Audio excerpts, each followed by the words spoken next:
पृथ्वी रसवंतीला रस्त्यावर नक्की यायचं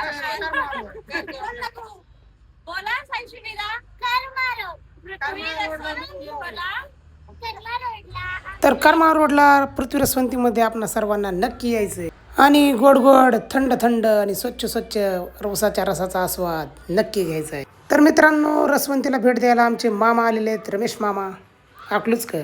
तर त्यांना विचारूयात उसाचा रस कसा लागला. खूप छान आहे, खूप छान आहे, एकदम उसाचा रस खूप छान आवडला. आवडला. किती ग्लास घेतली तुम्ही आता? 2 तास. तर मित्रांनो, आमच्या मामांनी 2 ग्लास उसाचा रस घेतला आणि त्यांना खूप छान आवडला उसाचा रस. आणि नंतर कास्य थाळी मसाज करण्यासाठी ते बसले. त्यांचा अनुभव विचारूया. गुदगुल्या व्हायला लागल्यात नाही गुदगुल्या. गुदगुल्या होत्या. हा?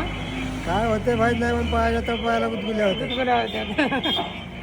कास्य थाळी मसाजवर 1 ते 1.5 मिनिटं सुरुवातीला गुदगुल्या होता. आणि मग काय नंतर आमच्या मामीने सुद्धा कास्य थाळीचा अनुभव घेतला. बऱ्याच जणांना कास्य थाळी म्हणजे काही माहितीच नाही, पण यूट्यूबवर सर्च केलं तर नक्की माहिती येते. तुम्ही यूट्यूबवर सर्च करा कास्य थाळी मसाजचे फायदे. या लहान मुलांनी पण रसाचा आस्वाद घेतला आणि खेळत राहिली. मित्रांनो, पृथ्वी रसवंतीमध्ये स्टडी स्टेबल, कास्य थाळी मसाज आणि उसाचा रस भेटतो. मग काय मित्रांनो, कास्य थाळी मसाज प्रशांतला बी राहुल नाही, मग त्याने पण अनुभव घेतला कास्य थाळी.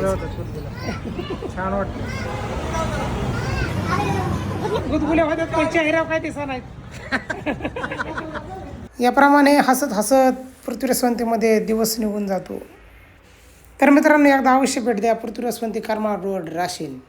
भेटूयात पुढील व्हिडिओ.